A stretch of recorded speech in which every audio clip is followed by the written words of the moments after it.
यहाँ अगर हम देखेंगे तो न्यायों का पुस्तक जो अंत में लिखा गया है कि उनको राजा नहीं था, इसीलिए जिनके मन में क्या उनके मन के अनुसार वो चल रहे थे, क्या करने का मन हो रहा है वो कर रहे थे।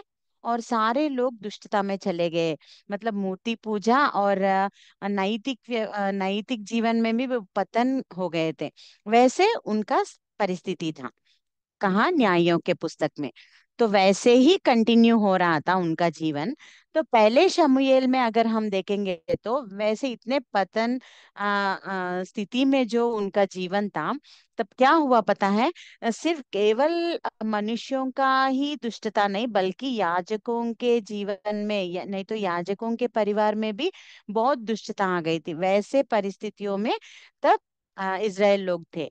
तो वो टाइम पे हम यहाँ देख सकते हैं, पहले शमूएल 1 से लेकर 8 8 चैप्टर तक अगर हम देखेंगे तो वो उनकी परिस्थिति कैसी थी, और वो टाइम पे हन्ना नामक एक स्त्री कैसे प्रार्थना कर रही थी। उनको बहुत साल से बच्चे नहीं थे, तो वो क्या कर रही थी, हर हर साल वो यरूशलेम में जाके मंदिर में प्रार्थना करने लगी, और कि परमेश्वर मुझे एक बच्चे दे दो, मैं आपके लिए उसको बढ़ाऊंगी और आपके लिए मैं उनको दे दूंगी करके वो प्रार्थना कर रही थी।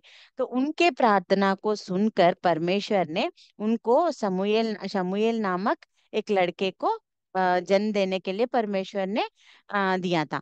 तो यहाँ देखने से उसके बाद हम देखेंगे तो हन्ना की प्रार्थना हम देख सकते हैं, और शमूएल का जन्म, और वैसे ही जैसे उन्होंने वादा किया था परमेश्वर से, हन्ना आके शमूएल को परमेश्वर के उपस्थिति में रख देती है। तब परमेश्वर जब वो छोटा था, यानी तो हम बोल सकते हैं 3 to 5 years के बीच में जब वो था, वो परमेश्वर का जो बुलाहट है वो देखता है। मतलब परमेश्वर उनको बुलाना, वो टाइम पे वहां क्या हो रहा है। देखो वहां वो टाइम पे मैंने बोला है नैतिक पतन भी, वो नैतिक स्थिति में भी वो पतन हो जा रही थी, इतना दुष्टता इसराइलियों में था ना।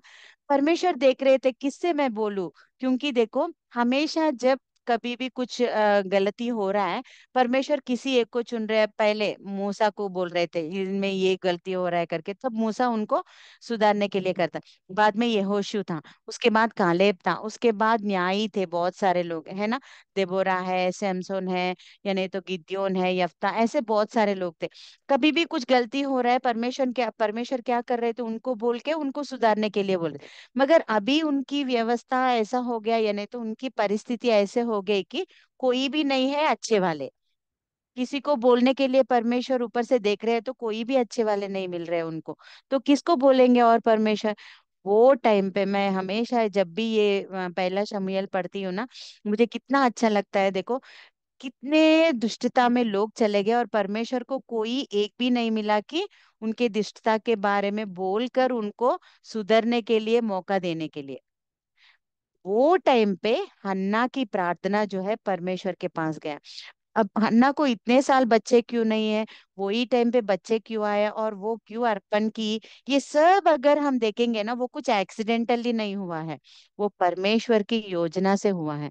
क्योंकि वो टाइम पे हम अगर 2 3 4 ये चैप्टर्स में अगर हम देखेंगे, एली नामक याजक वो टाइम पे था। तो वो एली नामक याजक, उनके 2 बच्चे होफनी और फिनेहास, वो दोनों कितने पापी हो गए थे। नॉर्मली वो ही लोगों के पापों को परमेश्वर के सामने आके बलिदान चढ़ा के उनको समाधान करना था ना, शांति देना था ना। मगर ये कैसे हो गए, जो मंदिर को आ रहे वो स्त्रियों से वो व्यभिचार करने लगे, और जो बलिदान देने के लिए पशुओं को ला रहे हैं ना, वो सारे चीजों को ये लोग रखते हुए, मतलब जो परमेश्वर ने बोला है उससे वो आज्ञा को वो उल्लंघन कर रहे थे। अभी बोलो, एली उनको बोला होगा, हमको पता नहीं है, वहां तो लिखा नहीं है। मगर वो अपने पिताजी के बात भी नहीं सुन रहे। अभी एली मर गया तो उसके बाद कौन याजक बनना है नॉर्मली? एली मतलब ये लेवी वंश का है। तो लेवी वंश में परमेश्वर ने क्या दिया था, एक आज्ञा, तुम्हारे बाद तुम्हारे बच्चे याजक बनेंगे, मतलब वैसे उनके वंश से ही याजक निकलेंगे। मगर यहाँ देखो परमेश्वर को एक कुछ और कहाँ से लाऊं मैं अभी एली, के बाद वो मर जाने वाला है, अभी वो बूढ़ेपन में है। उसके बाद उसके पुत्र तो याजक बनने के लायक नहीं है, क्योंकि वो कितना पाप कर रहे हैं। तो परमेश्वर को कितना गुस्सा आ रहा, अभी मैं क्या करूं, इसके बाद किसको बनाना है, परमेश्वर ढूंढ रहे हैं शायद। तो वो टाइम पे किसकी प्रार्थना परमेश्वर को बहुत अच्छा लगा पता है? हन्ना की प्रार्थना। वो क्या कर रही थी? परमेश्वर, मुझको एक बच्चे दे दो, मैं आपके लिए अर्पण कर दूं, जीवन काल के लिए उसको मैं आपको अर्पण कर दूंगी करके प्रार्थना कर रही थी। तब परमेश्वर को ऐसा देखो, कुछ पूरे परिस्थितियां जब हमारे विरुद्ध चल रहे हैं, कुछ एक आशा हमको मिल गया तो कैसा लगता है हमको? वैसे ही मुझे जब भी ये पढ़ती हूँ ना, मुझे ऐसा लगता है परमेश्वर को एक आशा मिल गया होगा कि एली के बाद उनके पुत्र तो नहीं बनने बनने लायक नहीं है वो याजक। तो अभी कौन है करके जब ढूंढ रहे हैं, हन्ना की जो प्रार्थना है ना, परमेश्वर के मन को छुआ था। इसलिए परमेश्वर ने एक अच्छा नबी को, या नहीं तो बोल सकते हैं याजक को, या नहीं तो एक राजा समान, एक न्यायी समान, बहुत सारे पोस्ट वो निभाता है शमूएल। तो इतना अच्छे बच्चे को परमेश्वर ने उनके गोद में दे दिया है। तो वो पैदा होना, उसको जाके परमेश्वर फिर से, सॉरी, हन्ना, उसको जाके परमेश्वर के उपस्थिति में रखना। और जब वो टाइम पे परमेश्वर को एक मिल गए जिनसे अपना मन में जो बात है ना वो बांटने के लिए। नॉर्मली तो किससे बांटते हैं परमेश्वर? याजक से, नबी से, ऐसे लोगों से जो परमेश्वर से अच्छे मिलजुल के हैं। मगर वो टाइम पे कोई भी नहीं है। तो परमेश्वर देखो किससे बात कर रहे हैं पता है? 3 to 5 years का लड़का जो है ना, शमुएल, वो टाइम पे वो चर्च में सोया हुआ था मंदिर में, और उनको बुला रहे हैं परमेश्वर शमूएल करके। 3 बार जब बुलाते हैं, उसको पता नहीं है ना कौन बुला रहे, वो बार बार जाता है एली के पास। तब एली को समझ में आता है, ठीक है, परमेश्वर कुछ तो बोलना चाहते हैं। तब बोलते हैं, बेटा, अगर फिर से तुमको वो आवाज सुनाई देगा ना, तुम बोलो, मैं परमेश्वर, मैं सुन रहा हूँ, बोलो करके। तब वो वैसे ही तीसरे बार बोलता है, और परमेश्वर जो कुछ उनके मन के अंदर जो दुख है ना, वो सब शमूएल से बोलते हैं। समझो, 3 to 5 years का लड़का क्या समझ सकता है? अगर अभी मैं प्रवचन को सारे कुछ घर में दुख, या नहीं तो चर्च में कुछ प्रॉब्लम्स, या कुछ मैं बोल रही हूँ, उसको कुछ समझ में आएगा क्या? नहीं ना। मगर परमेश्वर वो टाइम पे वैसे उनके परिस्थिति थी कि कोई नहीं है बोलने के लिए, अभी इसको ही मैं इस्तेमाल करूंगा, जो 3 to 5 years लड़का है, उसको ही मैं इस्तेमाल करूंगा, क्योंकि इसका जन्म वैसा है। मैंने ऐसे इतने सारे वरदानों से परमेश्वर ने उसको दिया था, और उसको ही परमेश्वर ने चुना था। तो और वो पूरे ऐसे एली के पुत्र ऐसे ऐसे पाप कर रहे हैं, ऐसे करके पूरा उन्होंने बताया था। और जब एली को समझ में आया कुछ तो होने वाला है, तो वो शमूएल को पूछता है, क्या बोले परमेश्वर ने, बताओ, बोलने से तब शमूएल पूरा बताता है। तब क्या होता है उसके बाद, यहाँ अगर हम देखने से, वो टाइम पे एक बार युद्ध में जाते हैं फिलिस्ती लोगों से, ओफनी और फिनेहास, मतलब एली के पुत्र भी जाते हैं। और वहां अगर हम देखने से फिलिस्ती, क्योंकि ऑलरेडी परमेश्वर गुस्से में है, उनको कैसे भी परमेश्वर मारना चाहते हैं। तो वो फिलिस्तियों से जब युद्ध होता रहता है ना, वो टाइम पे होफनी और फिनेहास दोनों को भी एक ही बार मार देते हैं वो फिलिस्ती लोग। और इसके साथ क्या होता है पता है? वाचा का संदूक, जो मिलाप वाले तंबू मैंने बोला है ना, टबरनेकल, सो उसमें उसके अंदर जो वाचा वाला संदूक जो है ना, वो उनके पास था। तो वो क्या करते हैं, फिलिस्ती लोग जो है ना, उसको छुड़ा के, मतलब चोरी करके लेके जाते हैं। ओफनी और फिनिहास को मार देते हैं, बहुत सारे इजराइल लोगों को भी वहां मार देते हैं।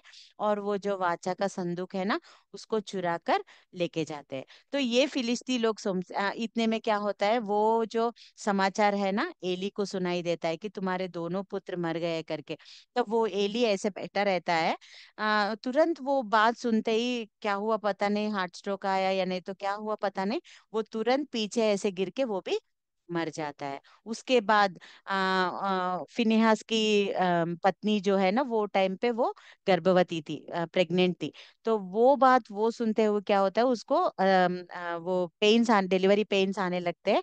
और वो जब बच्चे को पैदा करती है ना, उसको क्या बोलती है, इकाबोत करके एक नाम देती है। उसका मतलब क्या है पता है? इजराइल से प्रभाव जो है, नहीं तो इजराइल में परमेश्वर की महिमा जो है ना, वो चुराया गया है, या नहीं तो चले गया, ऐसे करके नाम का अर्थ देते हुए इकाबोत करके वो उस अपने बच्चे को नाम देके वो भी मर जाती है। ये सब ये यहाँ होता है। तो इतने में यहाँ क्या हुआ, देखो, होफनी फिनिहास मर गए, वो जो समाचार इनको एली को सुनाई देता वो मर गया। उसके बाद फिनिहास की पत्नी जो है वो डिलीवरी होते हुए वो मर गई, इकाबोत पैदा हुआ। ये सब इस तरफ हो रहा है। उस तरफ क्या हो रहा है, जब वाचा का संदूक को उस फिलिस्ती लेके जा रहे हैं ना, लेके गए, वो क्या सोचे थे पता है, ये वाचा का संदूक इसराइल लोगों के बीच में है, इसीलिए वो लोग हमेशा विजय पा रहे हैं, कभी भी युद्ध कर रहे हैं, वो उनके वो उन उसके अनुसार ही वो विजय पा रहे। तो अगर वो वाचा के संदूक को हम चुराएंगे, तो हमारे बीच में रखेंगे, तो हम भी हमेशा विजय पाएंगे करके वो लोग सोच के उसको चुरा के लेके जाते हैं। तो क्या होता है, मगर उनके वहां फिलिस्ती देश में लेके जाते हैं, वहां जाने के बाद उनको पूरा नष्ट होने लगता है। वो क्या सोचे हमें ये आशीष का कारण होगा, मगर वहां जाने के बाद क्या हुआ, वो उनको शाप देने लगा, मतलब उनको उनके पतन का मतलब वहां के लोग मर जा रहे हैं, और अकाल से अलग अलग तरीके से वो लोग महामारी से मर जा रहे थे। तब परमेश्वर, तब उनको लगा नहीं नहीं, ये इसके द्वारा हमको बहुत सारा नष्ट हो रहा है, इसको कैसे भी करो, वहां इसराइल के लोगों के पास इनको छोड़ देंगे करके दो बैल को वो रेडी करके क्या करते हैं, वो वाचा का संदूक जो है ना उसके ऊपर रख के, कोई भी उसको पकड़ने का हिम्मत भी नहीं करते हैं। तो उसको इसराइल लोगों में बेच देते हैं। तो वैसे वो लोग चुराना और फिर से वापस ही बेचना, ये सब हम ये 1 शमूएल 1 से 8 के बीच में ये सब देखते हैं। तो तब वो जब आ जाता है ना, शमूएल उनके बीच में खड़े रह के उन सारे लोगों को, तब भी बड़ा हो जाता है शमूएल, और उन लोगों से बोलता है देखो, परमेश्वर हमारे तरफ कितने विरुद्ध में काम कर रहे हैं हमारे पापों के वजह से। अगर आप लोग आपके पापों को क्षमा मांगोगे ना परमेश्वर के सामने, परमेश्वर तुम्हारे साथ रहेंगे करके ऐसे उनको एक मैसेज देता है। तब वो लोग सब इज़राइल लोग सब प्रार्थना करके अपने पापों के पश्चाताप करते हैं परमेश्वर के सामने। और उसके बाद वही हम देख सकते हैं न्यायी के रूप में शमूएल ने क्या क्या किया है, उनके बारे में लिखा रहता है।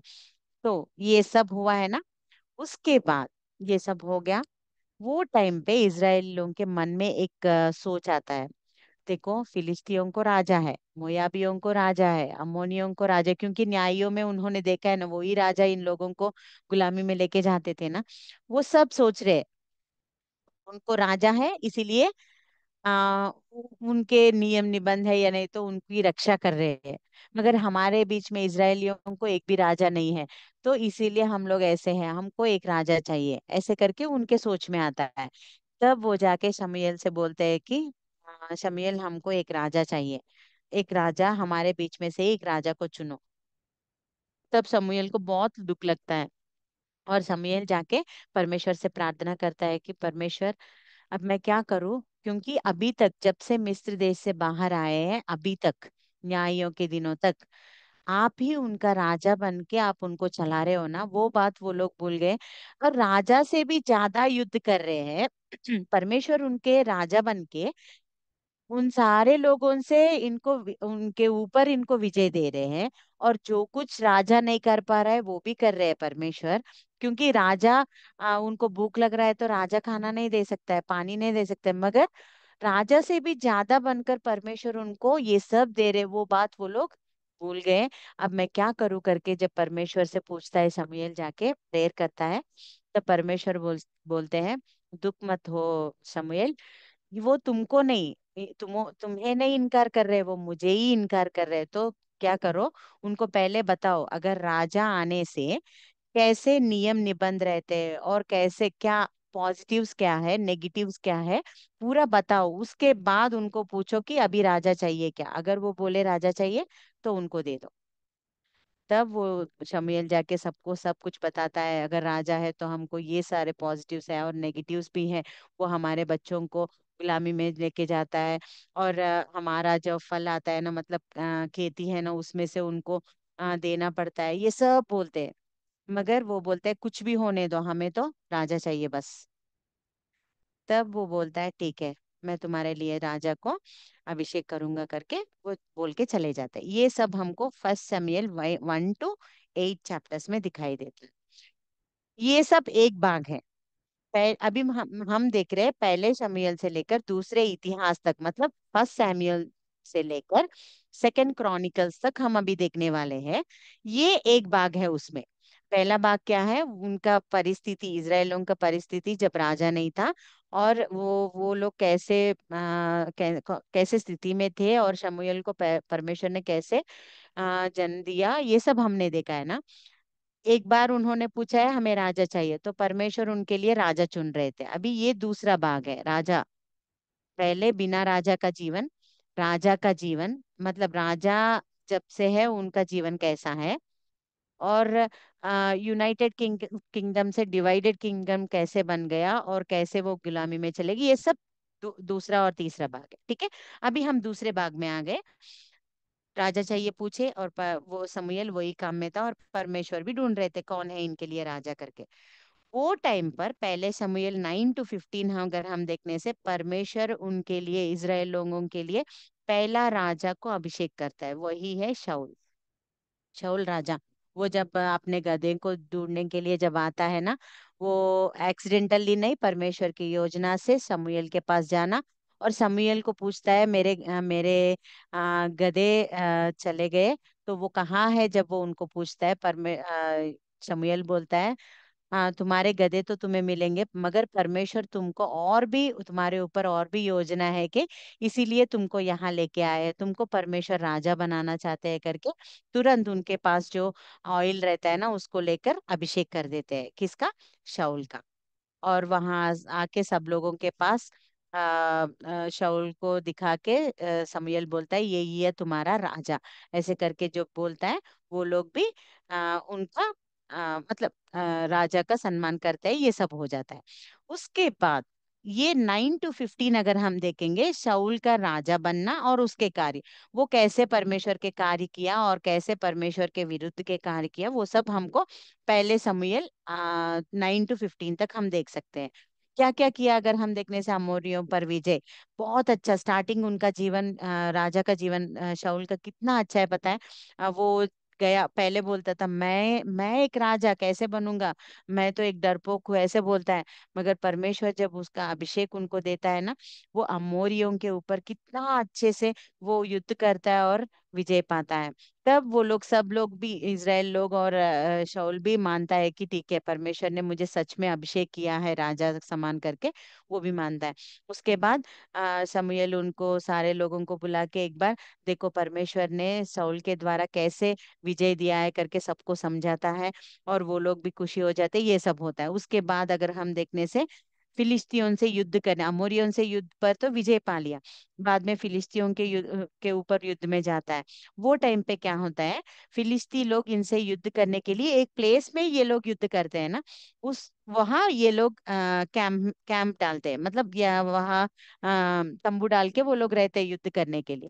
तो क्या हो रहा है, इनका क्या है, युद्ध करने से पहले हमेशा इनका एक ऑर्डर रहता है कि याजक आके जब होम बलि यानी तो बलिदान चढ़ाता है, वेदी चढ़ा के बलिदान करता है, तब इनको युद्ध शुरू करना है।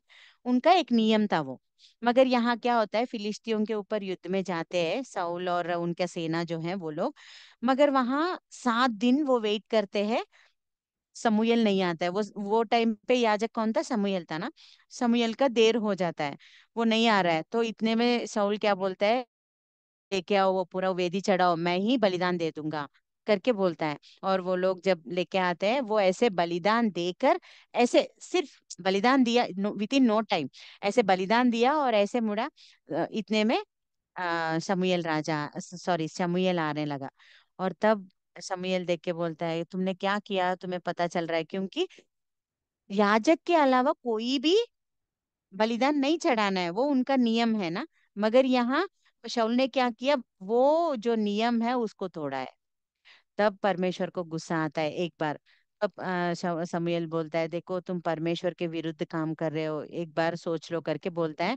हो गया वो पहला पतन का, मतलब शाऊल पहला अच्छा था, परमेश्वर की योजना से काम कर रहा था, मगर फिलिस्तीयों के युद्ध के टाइम पे उसके जीवन में क्या बोलते हैं, घमंड, कि मैं क्यों नहीं कर सकता, केवल याजक ही करना है क्या, मैं भी करूंगा, लेके आओ करके कर रहा था ना, उसके घमंड के कारण परमेश्वर उनको राजा मतलब राजा बनाए थे ना उनको पहले, उसको निकालने के लिए परमेश्वर सोचते हैं। उसके बाद योनातान, मतलब वही फिलिस्तीयों के ऊपर योनातान जाके विजय पाता है। योनातान मतलब शाऊल का बेटा है वो। जाके विजय पाता है। उसके बाद वो क्या करता है, शाऊल उनको बोलता है कि कोई भी कुछ भी मत कहो, सब लोग उपवास रखो। तो ये योनातान को वो बात पता नहीं था। वो जाके क्या करता है, हनी को खा लेता है। तब वो लोग आके बोलते हैं किसी ने कुछ खाया ऐसे करके बोलने से, तो तब वो बोलते हैं, वो योनातान आके बोलता है मैं ऐसे किया। तब मगर उसका मतलब, जो कोई ऐसे जो वहां उपवास नहीं रखे उनको मृत्यु का दंड देने वाले है करके वो शाऊल बोलता है। वो लोग उन दिनों में ना कुछ भी बोल रहे एक बात, वो कंपलसरी करते हैं। तो जब उनको राजा को पता चलता है कि मेरे बेटे ने ही खाया है करके, तब वो बोलता है अभी मेरा बेटा हो या दूसरा कोई भी हो, मृत्यु का दंड तो उसको भी देना चाहिए। तो तब मृत्यु का दंड देने के लिए जब वो इजाजत देता है अपने लड़के को भी, तब वो लोग वहां के सेना और वहां के लोग रहते हैं ना, वो लोग बोलते हैं नहीं नहीं ऐसे मत करो, क्योंकि योनातान ने अभी फिलिस्तीयों के ऊपर विजय आने के लिए कौन कारण है, योनातान ही है। तो ऐसे इतने अच्छे को हम नहीं मार सकते ऐसे करके वो लोग बोलते हैं। वैसे बच जाता है योनातान। उसके बाद यहाँ अगर हम देखेंगे तो आ, दूसरा मतलब अमालेकियों से विरुद्ध युद्ध, फिलिस्तीयों के युद्ध के टाइम पे एक गलती किया है शाऊल ने। दूसरा गलती उसका क्या है पता है, अमालेकियों से युद्ध करने के लिए परमेश्वर बोलते हैं और उनको बोलते हैं कुछ भी मत रखो, सब कुछ नाश कर दो, उनके स्त्रियों को, पुरुषों को, उनके चीजें जो है और सब कुछ, कुछ भी एक भी ऐसे मत छोड़ो, सबको नाश कर दो करके। तब यहाँ शाऊल क्या सोचता है पता है, नहीं नहीं यहाँ तो थोड़े अच्छे अच्छे वाले हैं, तो वो मैं लेके रखूंगा करके, वैसे अच्छे अच्छे जो है ना उनमें से लेके वैसे रखा है, और जो अच्छे नहीं है उन सारे चीजों को वो नाश कर दिया था। और हो गया, युद्ध हो गया। और उसके बाद क्या होता है, इतने में युद्ध करके यहाँ आ गए थे, शमूएल आता है। इतने में आने से वो शमूएल से जाके ऐसा बोलता है कि जैसे हम नॉर्मली ग्रीट करते हैं ना प्राइज लॉर्ड करके, वो आके वैसे ग्रीट करता है। तब शमूएल बोलता है क्या हुआ, अमालेक ये सब लोगों को नाश कर दिया क्या बोलने से, हाँ मैंने नाश कर दिया है ऐसे बोलता है। तब वो शमूएल बोलता है तो मुझे जो साउंड सुनाई दे रहे हैं वो भैंसों का या नहीं तो गायों का, जो मुझे साउंड सुनाई दे रहा है ना वो किसका है। तब तब शाऊल उनसे बोलता है समूएल से कि परमेश्वर को बलिदान के लिए देने के लिए मैंने अच्छे अच्छे चीजों को रखा है। तब परमेश्वर एक बात बोलते हैं, अगर हम वहां देखेंगे ना, अम, कि अगर वहां एक बात अच्छा रहता है कि आज्ञा उल्लंघन कर, मतलब बात सुनना जरूरी है, बलिदान से भी ज्यादा क्या है, बात को मानना यानी तो आज्ञा का पालन करना बहुत इम्पोर्टेंट है। बलिदान देना इम्पोर्टेंट नहीं है। वो क्या बोल रहा था शाऊल, मैं बलिदान देने के लिए ये सब रखा हूँ, मगर शमूएल के द्वारा परमेश्वर बोल रहे थे कि बात सुनना इम्पोर्टेंट है। परमेश्वर ने क्या बोला, सब कुछ नाश करो, मरे मगर तुमने क्या किया, परमेश्वर को बलिदान देने के लिए अच्छे अच्छे चीजें रखे। परमेश्वर तुम्हारे बलिदान को स्वीकार नहीं करने वाले। और एक बात सुनो, ऐसे बोल रहा है शमूएल की, ये दूसरी बार है परमेश्वर के विरुद्ध में तुम काम कर रहे हो, एक बार फिलिस्तीयों के सामने और एक अभी अमालेकियों के द्वारा। तो ये दोनों के विषय में परमेश्वर तुम्हारे राज्य को पतन करने वाले हैं, और तुम्हारे बदले में दूसरे राजा को परमेश्वर चुन रहे हैं। उनके मन के अनुसार चलने वाले एक राजा को परमेश्वर अभिषेक करने वाले हैं। तो वो ऑलरेडी चुनावट हो गया है ऐसे करके उन्होंने बोला है। तो शाऊल का राजा बनना और उनका पतन भी यहाँ स्टार्ट हो जाता है। तो यहाँ अगर हम देखेंगे तो उसके बाद पहले समूएल 16 से लेकर पहले राजा एक तक, दाऊद का राजा बनना और उसके कार्य। जब परमेश्वर शाऊल को पतन, मतलब पतन कर देते, यानी तो तुम्हारा राज्य अभी नहीं है, तुमको राजा मैं नहीं रखना चाहता हूं ऐसे बोल दिए ना, तुरंत परमेश्वर के मन में कौन आ गए, उनके मन के अनुसार चलने वाले दाऊद उनके मन में आए। तो तुरंत परमेश्वर ये 16 से लेकर पूरा सेकंड सैमुएल पूरा और पहले राजा एक तक हम दाऊद के बारे में देख सकते हैं। तो दाऊद एक चरवाहा था और भेड़ों को चराते रह रहा था। परमेश्वर उनका जो मन है ना उनको देखा, और शमूएल को भेजता है, जाके दाऊद को अभिषेक करो। वैसे डायरेक्टली नहीं बोलते हैं दाऊद को अभिषेक करो करके, यिशै के घर पे जाओ करके जब बोलते हैं, वो उनके घर जाता है, उनके भाई सब आते हैं एक के बाद एक। मगर परमेश्वर बोलते हैं वेट, नहीं ये नहीं ये नहीं ये नहीं, ऐसे करके आठ जो उनके भाई है ना, वो सब लोगों को परमेश्वर नो नो नो बोल देते हैं। मगर ये जो छोटा और आखिरी वाला है ना, इसको परमेश्वर चुनते हैं। वो टाइम पे परमेश्वर ना मन जांचने वाले हैं, बाहर जो दिखावट के लिए है ना, वो नहीं देखते हैं। उनके भाई पूरे शाऊल के सेना में है, वो लोग अच्छे अच्छे पर्सनालिटी है, या नहीं तो युद्ध कर सकते हैं, शूरवीर है। मगर परमेश्वर उन सबको नहीं चुने। दाऊद मन में अच्छा है वो, तो इसीलिए परमेश्वर दाऊद को चुनना और उसको राज्याभिषेक, तब परमेश्वर दाऊद को चुनते हैं ना, समूएल को बोलते हैं उसके ऊपर ऑयल डाल के उसको अभिषेक करो। तो वैसे अभिषेक होना, और उसके बाद हम सब जानते हैं गोलियत और दाऊद का स्टोरी हम जानते हैं ना। तो वो गोलियत से जब युद्ध होता रहता है ना, सब लोग डर जाते हैं। वो टाइम पे दाऊद आके उसको मारना, और जब सब लोग प्रशंसा कर रहे हैं कि दाऊद सॉरी शाऊल को हजार मतलब महिमा, या नहीं तो ऐसे प्रशंसा करने लगे। मतलब अगर शाऊल हजार लोगों को मारा, तो दाऊद कितने लोगों को, 10 हजारों को एक ही बार मार सकता है। वैसे करके ये लोग जब प्रशंसा करने लगे, शाऊल के मन में ना एक एक जैसा चिंता आने लगा कि क्या हो रहा है, अभी कुछ होने वाला है क्या। ऑलरेडी एक बात तो अमालेकियों से जब युद्ध हुआ था, समूएल ने बोला है तुम्हारा राज जो है पतन होने वाला है, परमेश्वर दूसरे को चुन रहे कर। तो अभी उसके मन में ना एक चिंता आने लगी, क्या क्या हो रहा है, सब लोग मुझे प्रशंसा कर रहे थे अभी तक, मगर अभी एक दूसरे को कर रहे हैं, ऐसे करके उसके मन में डर आने लगा। और तब से वो क्या है, दाऊद के ऊपर क्रोधित था, और हमेशा उसको मारने के लिए, ये सब हम वहां पढ़ते हैं पहले शमूएल 16 के बाद, और पहले राजा, ये सारे में अभी जो मैं बोल रही हूँ ना, ये सब होते हैं। तो शाऊल ना दाऊद को मारने के लिए बहुत सारे यत्न करते रहता है। और उसके बाद अगर हमेशा योना जब शाऊल के पास दाऊद को लेके आए थे ना, जब शाऊल दाऊद से बात कर रहा था, वो टाइम पे योनातान जब दाऊद के बातें सुन रहा था ना, वो उससे बहुत अच्छा फ्रेंड हो जाता है। इतना अच्छा है क्या करके उनके मन को समझ के योनातान उससे फ्रेंडशिप करने लगता है। तब शाऊल हमेशा जब दाऊद को मारने के लिए देखता है ना, उन सारे यत्नों को कौन जानता है, योनातान जाता है, क्योंकि उनका बेटा है ना वो, उसको सारे मालूम, पूरे मालूम चलते हैं। तो वो क्या करता है, उसको बचाने लगता है। दाऊद को बहुत बार वो उनके पापा पिताजी के क्रोध से बचाता है। वो जब मालूम पड़ता है शाऊल को, उनके लड़के को भी मारने के लिए देखते हैं, मतलब इतना गुस्सा आ जाता है उनको। बाद में वो क्या सोचते हैं, मतलब अपने बेटी मिकाल जो है उससे भी शादी करवा देते हैं दाऊद को, मतलब अपना दामाद भी बनाते हैं, फिर भी वो नहीं छोड़ते हैं, उनको मारने के लिए कितने यत्न करते हैं। तो उसके बाद क्या होता है, शाऊल दाऊद को मारने के लिए अन्य तरीके के प्रयत्न करता है, मगर योनातान हमेशा उनको बचाते रहता है। उसके बाद दाऊद का शाऊल के पास से भागना, यहाँ क्या होता है, हमेशा इसको मारने के लिए देख रहा था ना, तो एक बार योनातान बोलता है तुम ना यहाँ से चले जाओ, अभी तुम मेरे पिताजी को दिखोगे तो वो तुम्हें मार देगा, तुम यहाँ से भाग जाओ।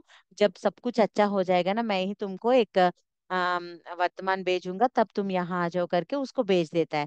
तब वो अहीमेलेक राजा के पास जाना, सॉरी अहीमेलेक नामक याजक के पास जाके वो मंदिर में याजक जो खाते हैं ना वो रोटी खाता है वहां, क्योंकि उसको बहुत भूख लगता है वो टाइम पे।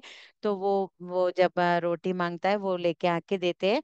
और ये जो केवल याजक ही खाना है, ये बात हमको नए नियम में भी आता है, क्योंकि फैरिसीस और सद्दुकई जब यीशु मसीह को पूछते हैं उसके बारे में, तब यही बात परमेश्वर उठा के बताते हैं कि दाऊद जब संकट में था, वो जाके जो केवल याजक ही खाना है वो रोटी खाता है, वो गलत नहीं किया है ना वो टाइम पे, उसको वो चाहिए करके वो बताते हैं। तो वो यहाँ होता है। और उसके बाद वो वहां से वो रोटी खाना, उसके बाद वो अहीमेलेक क्या करता है याजक, वो गुलियात को जो जिससे मारा था ना तलवार, वो तलवार भी उसको देके बेचता है वहां से। वो पूरा वहां वो रोटी खाना ये सब वो कौन देखता है? दोयग नामक एक शाऊल का सेना में रहता है, वो देखता है। दाऊद यहाँ आया और दाऊद को अहीमेलेक ने हेल्प किया, खाना रोटी रखा, ये सब वो जो देखता है ना, वो जाके शाऊल को बताता है। तब क्या होता है पता है? शाऊल बहुत गुस्से से आके अहीमेलेक को और वहां के पूरे नियरली 80 याजकों को वहां मार देता है। इतना एक के बाद एक गलती, मतलब देखो उसके अंदर एक डर है कि अभी परमेश्वर ने तो बोल दिया है तुम राजा के प्लेस में से निकलवा जा रहे हो करके, मगर ये क्या कर रहा है उसको बचाने के लिए, मतलब अपने आप को बचाने के लिए और भी नष्ट हो जा रहे हैं, या नहीं तो ऐसे बोलते हैं बहुत सारे गलत और कर रहे हैं। यहाँ दाऊद को मारना ही एक गलती है। जब वो भाग गया है, जब अहीमेलेक याजक उसको हेल्प कर रहा है, वो क्या किया? वो केवल अहीमेलेक को नहीं, पूरे 18 मतलब 80 याजकों को एक ही बार वो मार देता है। दोयक दोयक ही मारता है उनको वो, मगर शाऊल उनको आज्ञा देता है दोयक को कि सारे लोगों को मार दो करके। देखो याजकों को मारना परमेश्वर के दृष्टि में कितना बड़ा पाप है, मगर देखो एक के बाद और भी पाप करते हुए वो जा रहा है। तो ऐसा ये सब होता है। उसके बाद उसके बाद क्या होता है? वो जब भाग गया था ना शाऊल, वो शाऊल सोचता है दाऊद को मैं अभी पकड़ूंगा करके, उसको ढूंढने में जाता है। और जब वो सोया हुआ है, दाऊद को एक मौका मिलता है शाऊल को मारने, दो बार मौका मिलते हैं शाऊल को मारने के लिए, मगर वो बिल्कुल नहीं मारते। वो एक ही बात बोलते हैं, वहां के लोग जब बोलते हैं दाऊद को मार दो ना, अभी इतना अच्छा चांस परमेश्वर ने दिया है तुमको, मगर दाऊद एक ही बात बोलते हैं, परमेश्वर से अभिषेक किया हुआ राजा को मैं नहीं मारूंगा, चाहे कितना भी वो उसको सताने दो। मगर वो क्या बोल रहा है? अगर मैं उसको मारूंगा तो परमेश्वर के सामने मैं एक दोषी बन जाऊंगा, मैं नहीं मारने वाला उसको। क्योंकि वो भी कौन है? पहले किसने अभिषेक किया है परमेश्वर शाऊल को? परमेश्वर ने ही। तो वो डर उसमें था दाऊद में, इसीलिए वो दो बार भी छोड़ देता है। जब उसको मालूम पड़ता है कि दाऊद उसने ऐसा छोड़ दिया है, उसे मौका मिला, तो फिर भी वो टाइम पे कैसे नकली ये दिखाता है, अरे बेटा मुझे क्षमा कर दो, इतने अच्छे लड़के को मैंने इतना सताया है क्या, ऐसे करके नाटक करता है, मगर बाद में फिर से दाऊद को मारने में लगता है। यही हमको ज्यादा बड़ा रहता है। देखो क्योंकि दाऊद का लाइफ ही ज्यादा हम देखते हैं यहाँ। तो मतलब यहाँ ये जो मैं बोल रही हूँ ना अभी, पहले समूएल से लेकर पहले समूएल 16 से लेकर पहले राजा एक तक, दाऊद तो राजा बन गया है, मगर ऑफिशियली नहीं। अभी राजा समान परमेश्वर ने उसको अभिषेक ऑयल से अभिषेक करवा दिया है, मगर ऑफिशियली कौन है यहाँ? शाऊल ही है राजा। वो कैसे उसको मारने के लिए दौड़ रहा है, मतलब वो राजा बन के भी देखो वो भागने में है, या नहीं तो शाऊल से डर कर वो भागने लगा था, मतलब ऑफिशियली वो राजा नहीं बना था। सिस्टर एक क्वेश्चन पूछना था। Brother brother. आपने बताया कि जब वो शमूएल के पास जाता है शाऊल, तभी हाँ। शाऊल को तेल अभिषेक से वो ये करता है, जब वो गधे उसके यस। लाने जाता है। हाँ। Yes brother. और और अभी दावीद दावीद को परमेश्वर ने बताया कि वो राजा बनेगा ना। Yes brother. हाँ। तो पर अब तक ऑफिशियल अनाउंसमेंट नहीं हुई है। हाँ, मगर परमेश्वर ही बोलते हैं समूएल को कि किसी को मत बताओ कि दाऊद को अभी राजा जैसे चुनने वाले हैं करके। वो अच्छा, सिर्फ शमूएल को बताया। शमूएल हाँ को सिर्फ बताया समूएल, हाँ। वो स्टार्टिंग में हमको 16 चैप्टर में ही दिखता है ब्रदर। एक बार आप ओ, 16 चैप्टर पढ़ो कि किसी को ओ, मत बताओ कि वहां जा रहे हैं करके। ओ, और ओके। ऐसे दाऊद को चुन रहे, क्योंकि अभी शाऊल ऑफिशियली राजा शाऊल है ना, ये सब हम्म। अभी होना है ना, तो परमेश्वर उनको तो परमेश्वर ने उनको अभिषेक कर दिया है, मगर पहले राजा फर्स्ट किंग्स फर्स्ट चैप्टर के बाद वो ऑफिशियली बनता है। Okay, okay. Okay. Okay sir. तो यहाँ शमूएल की अगर हम देखने से याजकों की हत्या हो गया, और दाऊद को शाऊल को मारने का मौका मिला परंतु वो छोड़ दिया। उसके बाद अगर हम देखने से शमूएल मर जाता है, और यहाँ अबीगैल और नाबाल करके वहाँ एक जो दाऊद को हेल्प करने में मना करते हैं। और वो नाबाल बहुत उसके बारे में भी पढ़ो आप लोग। कितना अच्छा रहता है कि नाबाल कितना सेवा, या नहीं तो कितना हेल्प दाऊद से लेता है, मगर वो जब उनको हेल्प करने का मौका आता है ना, नाबाल बोलता है कौन है वो, दाऊद कौन है, और उसके वो लोग कौन है जो अपने क्या बोलते हैं, अपने मालिक से जो भाग गया है वो है क्या करके, उसका बहुत ऐसे उसको बहुत चिढ़ाता है नाबाल।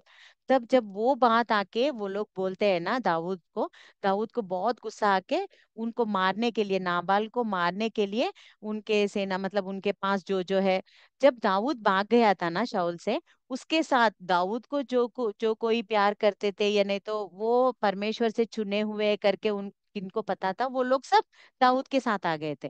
तो उनके साथ ही रह रहे थे वो लोग।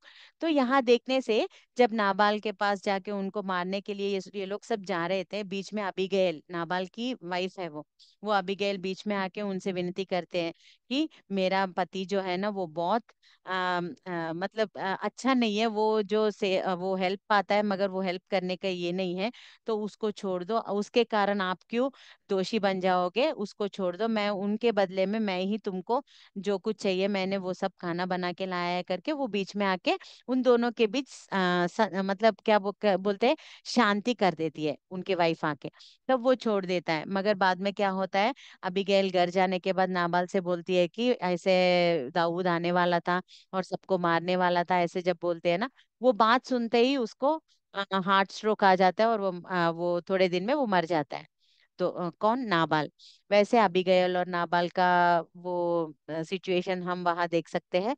और वो अबीगैल को बाद में अगर हम देखने से दाऊद मैरिज करता है, क्योंकि वो दिनों में ना एक ही मैरिज ऐसे कुछ नहीं, राजा लोग तो बहुत सारे मैरिजेस करते थे।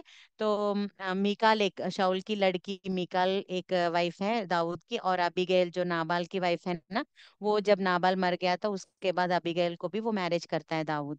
तो उसके बाद अगर हम देखेंगे तो शाऊल फिलिस्तियों के ऊपर युद्ध के लिए मृत सिद्धि स्त्री से मिलना, यहाँ देखने भूत सिद्धि स्त्री से मिलना, यहाँ देखने से शाऊल ये सब होते रह रहा है, और शाऊल के अंदर ना एक डर तो आ रहा है कि परमेश्वर मुझे तो राजा के समान हटा दिए और मेरा पतन होने वाला है करके उसके अंदर डर है, फिर भी वो क्या कर रहा है, कुछ तो अपने आप को बचाने के लिए एक के बाद एक उसका यत्न तो करते ही रह रहा है। तो वो क्या करता है, एक बार फिलिस्तीयों से युद्ध करना था, वो जाके क्या करता है, वो मरे हुए लोगों से बोलवाते हैं ना, वो उनके पास गया था। तो और वो स्त्री के पास जाके पूछता है, समूएल को बुलाओ मेरे लिए। तब तो समूएल मर गया था ना। जब समूएल जिंदा था, हमेशा समूएल आके बोलता था तुम ये युद्ध को जाओ, बोलने से शाऊल जाता था, नहीं तो नहीं, ऐसे करके। मगर शमूएल मर गया था ना, और कोई नहीं थे वो टाइम पे बोलने के लिए परमेश्वर के बातों को। तो वो शाऊल को क्या एक एक अंदर थोड़ा डर है ना, तो वो जाके उनसे पूछ रहा था वो स्त्री से, अभी शमूएल को मेरे लिए बुलाओ। आपको समझ में आया ना इनको क्या बोलते हैं, मरे हुए लोगों से भविष्यवाणी बोलने वाले स्त्रियां रहते हैं, वो उनके पास जाके शाऊल को बुलाने के, समूएल को बुलाने के लिए बोलता है, मृतों में से। तो वो जब बुलाते हैं ना, वो समझती है कि अरे ये शाऊल है, ऐसे करके समझती है। मगर वो टाइम पे क्या होता है, समूएल तो बोल देता है कि तुम मरने वाले हो, ये फिलिस्तीयों से युद्ध में तुमको पराजय आने वाले, तुम विजय नहीं पाओगे, तुम मर जाओगे करके। तो उसके बाद अगर हम देखने से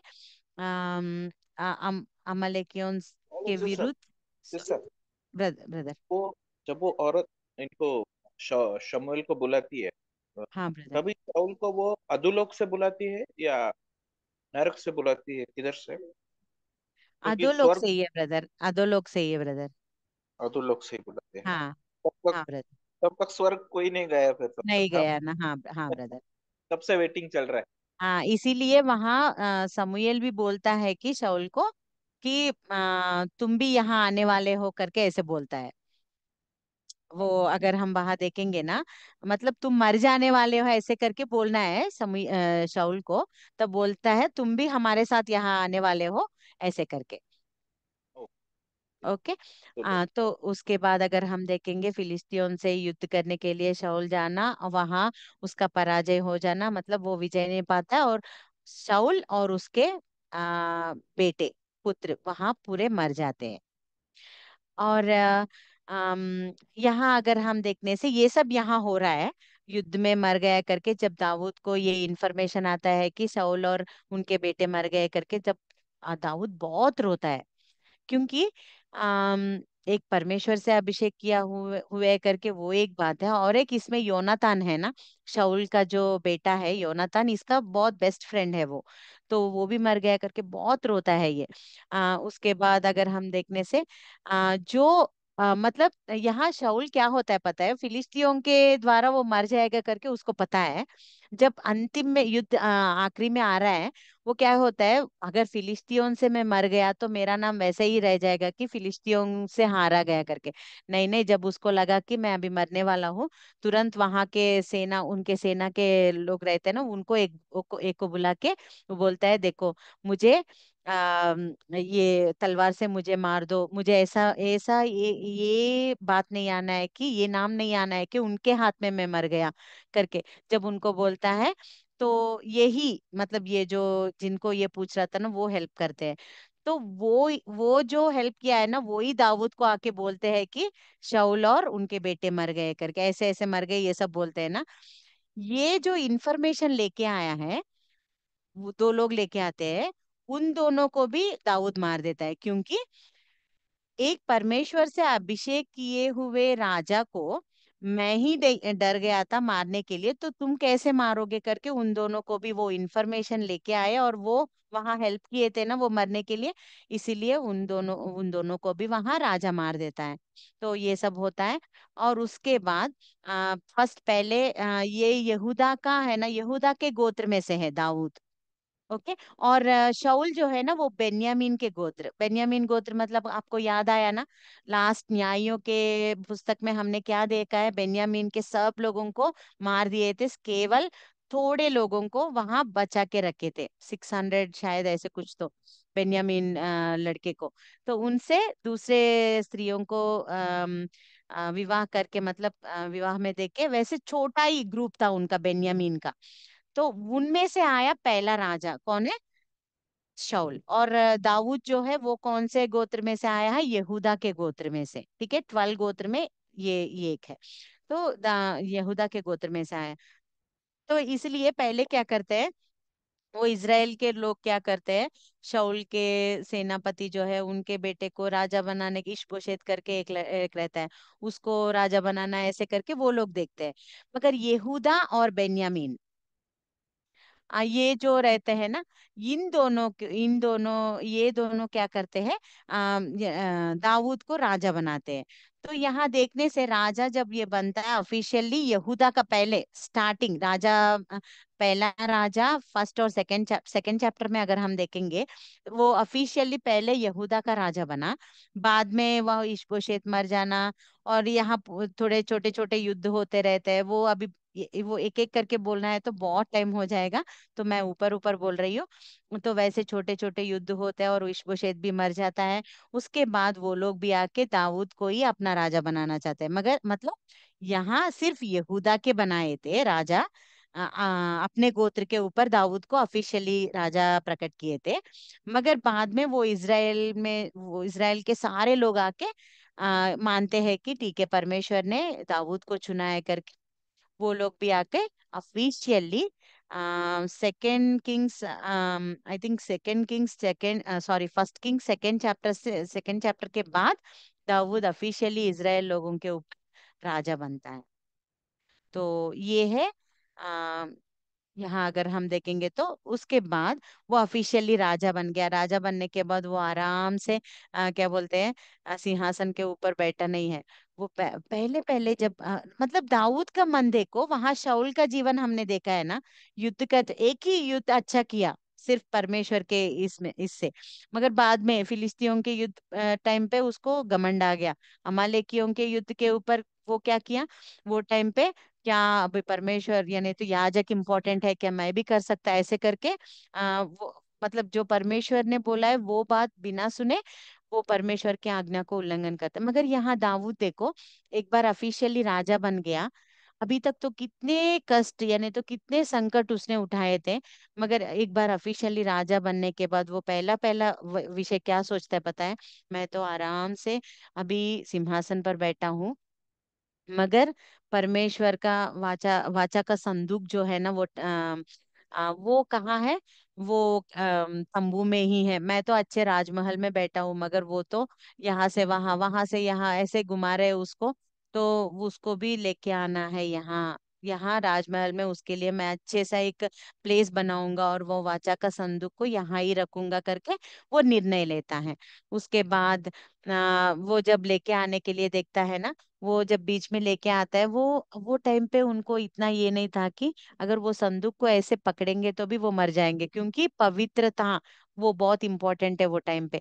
तो वो बिना उससे उज्जिया नमक एक था, उज्जा नमक, वो क्या करता है, वो संदूक गिर जा रहा है करके ऐसे पकड़ने के लिए जब लेके आ रहे हैं ना संदूक को राजमहल के पास, तब वो गिर जा रहा है करके सिर्फ ऐसे हाथ देता है, बस उज्जा नामक एक व्यक्ति रहता है वहां, हाथ दिया बस, वो वहीं मर जाता है, क्योंकि लेवी या नहीं तो याजकों के अलावा कोई भी उसको पकड़ने के लायक नहीं है संदूक को। वो इतना पवित्र है, क्योंकि वो तंबू, पवित्र तंबू में रहने वाला संदूक है ना, तो वो इतना पवित्र था, कोई भी उसको हाथ नहीं लगाना है। सिस्टर, ये उज्जैया बोले तो उज्जैया राजा नहीं ना, ये दूसरा नहीं नहीं उज्जैया नहीं, वो नहीं ब्रदर, उज्जा एक्चुअली इंग्लिश में उज्जा करके रहता है। है। हाँ, ये दूसरा उज्जैया है। वो दूसरा है, हाँ। तो वो पकड़ने के लिए जब देखता है, तुरंत वो मर जाता है। वो बात जब राजा को सुनाई देता है ना, अरे अभी इतना पवित्र, मतलब सिर्फ ऐसे पकड़ने के लिए वो जब गिर रहा है, पकड़ने के लिए देखा तो ही इतना ये हो गया, अगर वहां यहाँ लाऊंगा तो बहुत मुश्किल होगा करके तुरंत दाऊद क्या बोलता है, बीच में ही उसको रोक के, अभी यहाँ तक मत लेके आओ राजमहल तक, बीच में और एक एक मिनट, उनका नाम,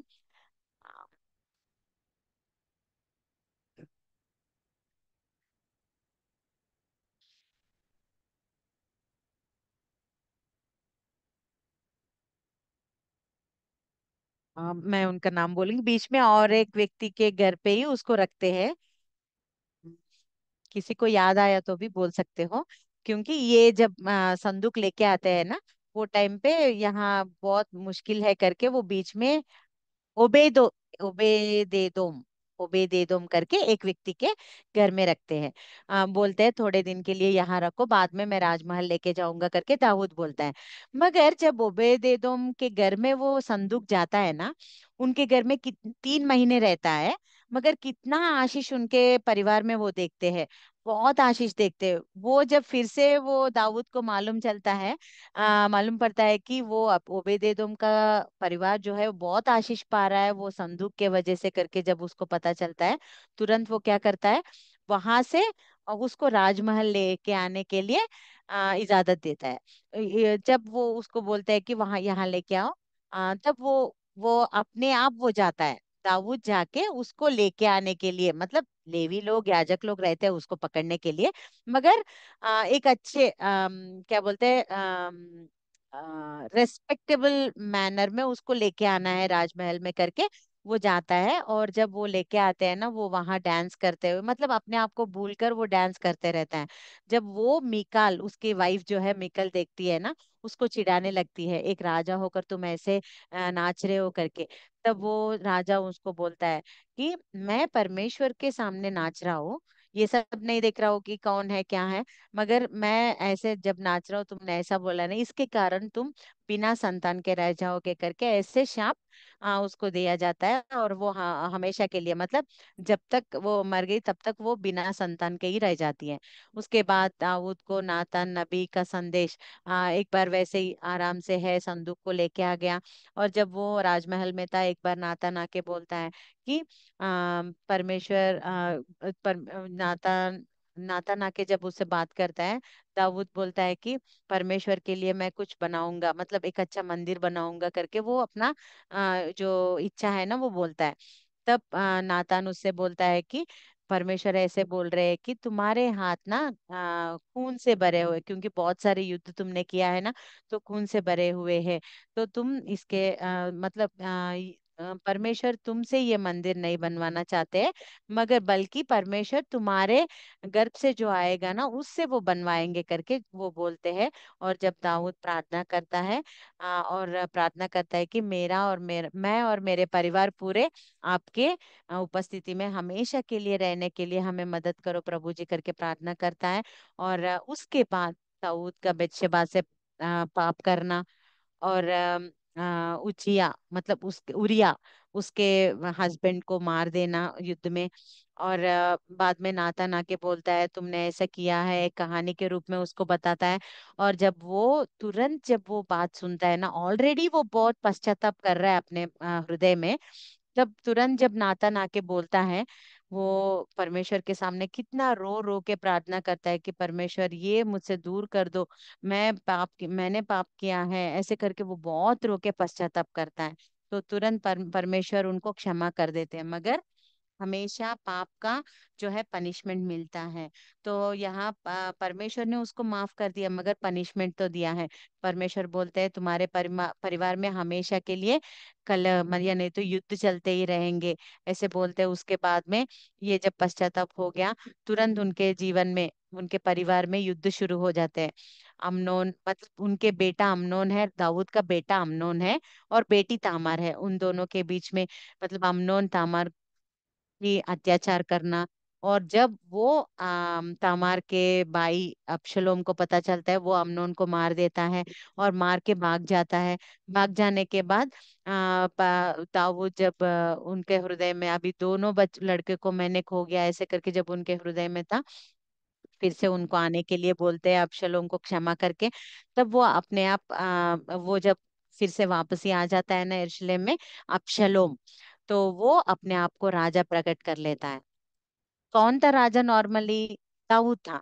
मगर वो उसका क्या है, अभी दाऊद के बाद मैं ही राजा बनूंगा, मगर अगर मेरे पापा किसी और को बना दिए तो क्योंकि बहुत सारे बच्चे हैं ना, बेटे हैं ना उनके। तो ये अबशलोम क्या करता है, अपने आप को राजा करके प्रकट कर लेता है और दाऊद के विरोध वो काम करने लगता है। तो वो टाइम पे क्या होता है, दाऊद यरूशलेम से भाग जाता है। भाग जाता मतलब वहां से दूसरे प्लेस में, अरण्य या नहीं तो क्या बोलते हैं मरुभूमि में वो रहने के लिए वो चले जाता है वहां से। वो भाग जाना, और बाद में अबशलोम वहां थोड़े दिन के लिए राजा अपने आप राजा बन के वहां बैठना और ये सब करना। उसके बाद राजा मतलब अबशलोम दाऊद को मारने के लिए वो देख रहा था। वो जब दाऊद को मारने के लिए देख रहा था वो ये भाग गया था ना। उसके बाद अबशलोम एक बार दाऊद दाऊद और उनके सेना से युद्ध करने के लिए आता है।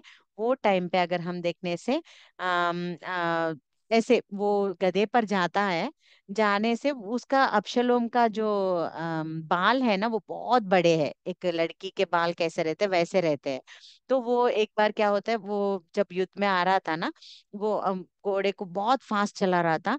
और एक बार ऐसे घोड़े जब फास्ट चला रहा तो ऊपर नीचे होता है ना, वो क्या होता है, वो उसके बाल जो है जाके वो एक पेड़ को अटक जाते हैं। जब वो पेड़ को अटक जाते हैं वो गधा वहां से भाग जाता है। तो वो क्या होता है, इतने में कोई दाऊद के सेना में से कोई देखते हैं कि अरे अबशलोम वैसे पेड़ को अटका हुआ है लटका हुआ है करके।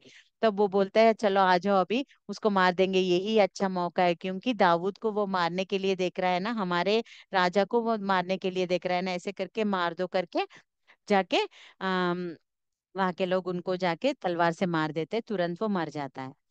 और उसके मृत्यु के बारे में जब दाऊद को पता चलता है वो बहुत रोता है, मगर वो लोग बोलते हैं ठीक है अभी हमने मारा है करके तुम इतना दुख हो रहे हो ना, हाँ, अच्छी बात है। वो अगर जिंदा है और हम सब मर गए तो आपको अच्छा लगता है ना, ऐसे करके वो लोग सब थोड़ा दुख हो जाते हैं। तो तुरंत दाऊद दुख में से बाहर आके उन सब से अच्छे मिलजुल के फिर से वो यरूशलेम को लौट जाता है। जब भाग गया ना अबशलोम से डर के, फिर से वो यरूशलेम में आ जाता है।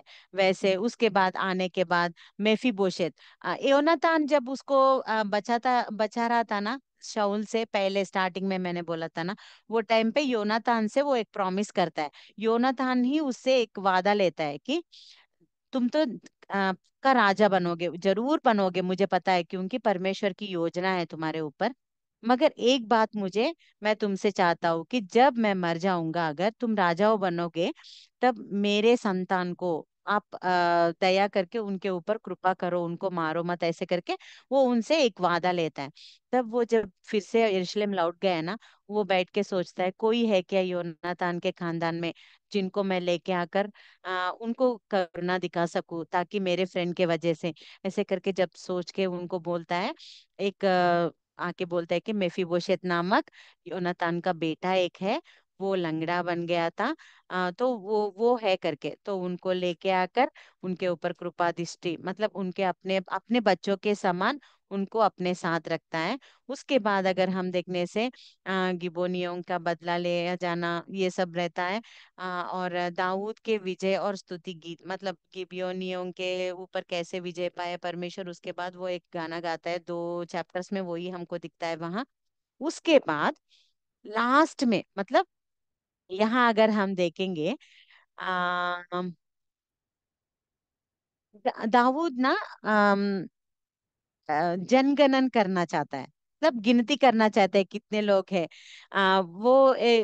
वो एक्चुअली ऐसा बैठा है, पूरा हो गया, यहाँ युद्ध अच्छे हो रहे, ये सब हो रहे हैं ना, वो बैठ के सोचता है, मुझे अभी दान से लेकर बेरशेबा तक कितने लोग हैं, मेरे इसराइल लोग कितने हैं, गिनती करना चाहता है, और उन वहां सेना को बुला के बोलता है, जाके गिनती करो। तब उनमें से एक अच्छा सेनापति रहता है, वो बोलता है, अभी तुमको ये योजना क्यों आई राजा? अभी तक तो हमको सारे युद्ध में परमेश्वरी हमारे साथ रह के हमको विजय दे रहे हैं ना, अभी तुमको क्यों, हम, हाँ, हमारे इजरायलियों में कितना सेना है, या नहीं तो कितने शूरवीर है, ये क्यों पता लगाना चाहते हो आप? ऐसे करके वो पूछ रहा था। तब अगर नहीं, ऐसे पूछो ऐसे गिनो, ऐसे बोलने से वो जाके गिनते हैं। तब उसको समझ में आता है, जाके गिनते हैं और आते हैं। तब दाऊद को उसके हृदय में एक ऐसे दुख जैसा होता है कि सच में मैंने गलत किया है ना। अभी तक तो मैंने सारे विजय किससे पाया है? परमेश्वर के वजह से, मेरे शूरता के कारण नहीं, यानी तो मेरे पास इतना सेना है करके मैंने नहीं किया। मगर अभी मुझे क्यों इतना एक क्या बोलते हैं, घमंड जैसा, कि मेरे कितने सेना है, मुझे देखना है किससे मैं विजय पा रहा हूँ, ऐसे करके क्यों आया करके वो बहुत दुखित हो जाता है। तब परमेश्वर के वचन उनके पास आते हैं, तुम्हारे मतलब तुम्हारे पाप दोष के कारण मैं तुमको दंड देना चाहता हूँ, 3 विपत्ति तुम्हारे सामने रखूंगा, उनमें से एक को चुनो।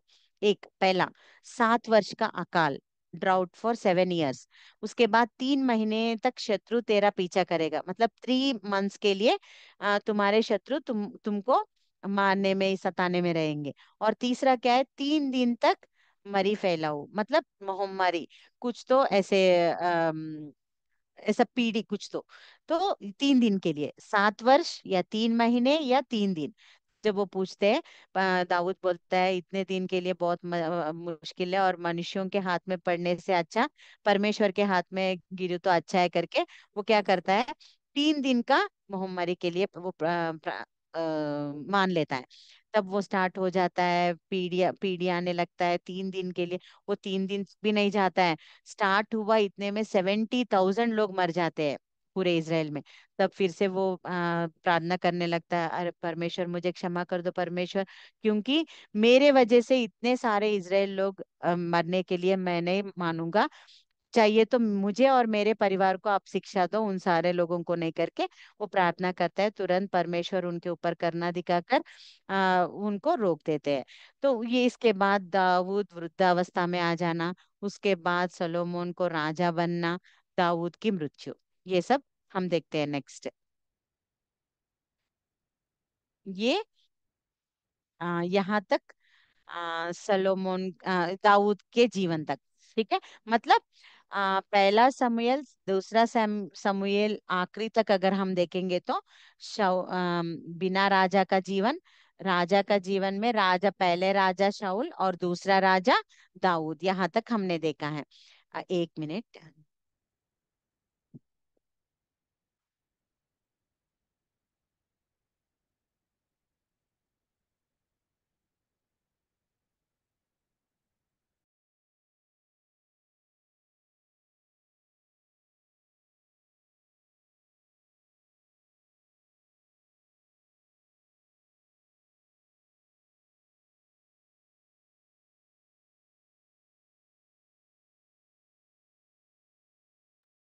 Okay, sorry.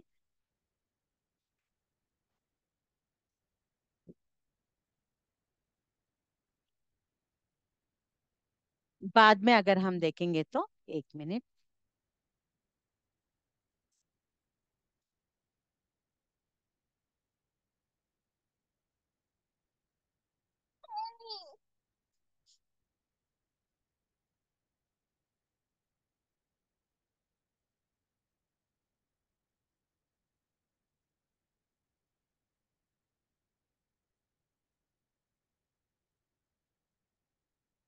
हाँ, सबको दिखाई दे रहा है ना अभी जो मैंने शेयर किया है? Yes yes. Okay, thank you. Okay, यहाँ तक हमने शाऊल और दाऊद का जीवन देख लिया था। उसके बाद सलोमन राजा बनता है। पहला राजा 1 से लेकर 11 तक अगर हम देखेंगे तो सलोमन का राज्याभिषेक और राजा बनना। और पहले स्टार्टिंग में वो कितना अच्छा प्रार्थना करता है, परमेश्वर मुझे ज्ञान दो, मैं छोटा हूँ, मुझे कुछ समझ में नहीं आ रहा है, कैसे मैं इनका पालन करूं करके। तब वो परमेश्वर कितना ज्ञान देते हैं। बोलते हैं कि तुमने पैसे नहीं पूछे या नहीं तो शत्रु के प्राण नहीं पूछे, मगर तुमने ज्ञान पूछा, इसीलिए मैं तुमसे बहुत खुश हूँ और तुमको ज्ञान के साथ तो सब कुछ दे दूंगा करके परमेश्वर उनको ये सब देना हम देखते हैं। उसमें एग्जाम्पल भी हम देखते हैं, दो स्त्रियां जब आके एक बच्चे को लेके आकर मेरा है करके जब पूछते हैं, उनमें से जब वो तलवार निकाल के सुलेमान बोलता है मार दो उसको, दो कर दो और दोनों को दे दो। तब असली माँ क्या बोलती है, नहीं नहीं उसको ही दे दो मगर मेरे बच्चे को मारो मत। तब उनको पता चलता है कि अरे कैसे इन्होंने कितना बुद्धिमानी से ऐसे सॉल्व किया है ये प्रॉब्लम करके। सारे पूरे देश में इसका जो ज्ञान जो है ना वो उसका उसका ये फैल जाता है। तो ये सब होता है। और उसके बाद वो मंदिर, दाऊद उसके लिए मंदिर निर्माण करने के लिए पूरा मटेरियल जो है वो सब सेट करके वो मर जाता है। मगर यहाँ देखने से सलोमन उसको बनाता है, मंदिर और महल बहुत अच्छा बनाता है। वो सब हम देख सकते हैं। उसके बाद अगर हम देखेंगे तो वो प्रतिष्ठा करना, मंदिर का प्रतिष्ठा करना, वो टाइम पे नया वाचा और नया आराधना का तरीका कैसे रहना है, याजक कौन कौन रहना है, और लेवी कौन कौन, गाना गाने के लिए कौन, इंस्ट्रूमेंट्स बजाने ऐसे पूरा नवीकरण कर देता है। पूरे सब कुछ अच्छा नया बना देता है। उसके बाद सोलोमन को जो ख्याति है ना वो बहुत पूरे देशों में वो फैल जाता है। उसके बाद देखने से वो जब युद्ध में जाता है ना, अब वो दूसरे जातियों के राजाओं से एक संबंध लगाता है। कैसा संबंध पता है? वो जब मोयाब देश गया, वो मोयाब राजा के लड़की को शादी करता है। अमोनी देश गया, अमोनी राजा के लड़की को शादी करता है। ऐसे सारे जातियों जब वो कहीं भी जाता है ना, उनके उनके साथ वो अच्छे से एक संबंध रखना है करके उनके बेटियों को, वो लोग क्या करते थे इतना ज्ञानी है करके उनके बेटियों को देकर शादी करते थे। वैसे 700 और 300, मतलब 700 वाइफ्स और 300 उपपत्नी उनको रहते हैं। पूरे कितने हजार पत्नियां उनको है। ऐसे राजाओं के साथ संबंध, यानी तो बाहर ऐसे बहुत सारे, मतलब पूरे 1000 पत्नी है उनको। किसको? सलोमन को। उनके वजह से वो क्या करते थे, अभी देखो कैसे पतन हो गया सलोमन, हमको देखना है। अभी मोयाब स्त्री है, मोयाब की वाइफ है, मतलब मोयाब राजा की बेटी है, उनकी वाइफ बन गई। तो वो क्या करेगी? मोयाब में क्या है, अगर क्या बोलते हैं, अशेरा देवी को वो पूजा करते हैं। तो वो क्या बोली आके, सलोमन अभी तुमने तो इतना बड़ा मंदिर तुम्हारे लिए, तुम्हारे परमेश्वर के लिए बनाया ना, तो हमारे आशेरा देवी के लिए भी तुम एक छोटा सा मंदिर बनाओ ना, ऐसे करके वो पूछी। तो वो क्या करते, चलो जाओ ना, लेके जाओ, मैं बना लेता हूँ करके एक बना दिया आशेरा देवी के लिए। और दूसरे आएगी, वो बोलती है हमारे देवता के लिए नहीं बनाओगे क्या, ऐसे बाल देवता, ऐसे एक एक सब के लिए उन्होंने एक एक मंदिर बना दिया है।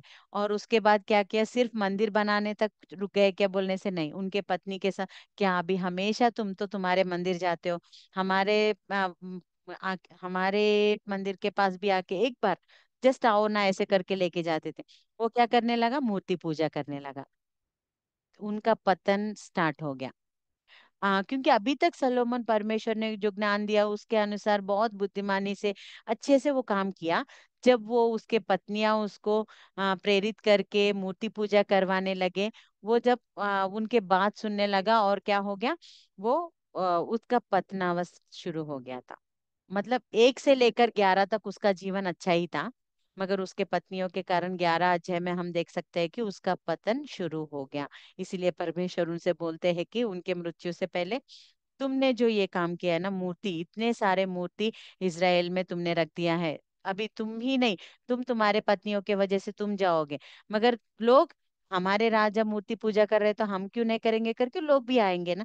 तो वैसे उनको मूर्ति पूजा करवाने में तुम, उनको पाप करवाने से उनको प्रेरित किए, तुम ही प्रेरित कर रहे हो, इसीलिए तुम्हारे पाप के वजह से क्या होगा पता है, तुम्हारा जो राज्य है ना, ये इज़राइल राज्य जो है ना, 2 भाग हो जाएगा करके, ये 11 अध्याय में परमेश्वर उनको चेतावनी देते हैं, सुलेमान को, और वो मर जाते हैं वहां। उसके बाद क्या होता है, उनका लड़का जो है ना, रेहबुम रेहबियम रेहबाम जो है ना, वो राजा बनता है, सुलेमान का लड़का रेहबाम।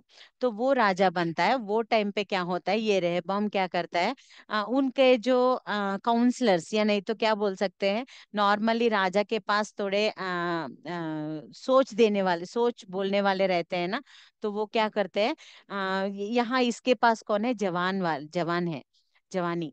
तो वो लोग क्या करते हैं, लोग आके पूछते हैं, सलोमोन ने ना हमको बहुत सारे, स्टार्टिंग में उनका जीवन अच्छा था, मगर बाद में उन्होंने क्या किया, हमारे ऊपर बहुत टैक्स डाल दिया है, या नहीं तो ऐसे ऐसे करके वो आके रेबाम के पास बोल रहे हैं। तो तुम कुछ कम करो ना हमारे ऊपर, ये जो ये है करके बोलते हैं। तब वो क्या बोलता है, मैं ठीक है, 3 दिन में आओ, मैं बोलूंगा करके।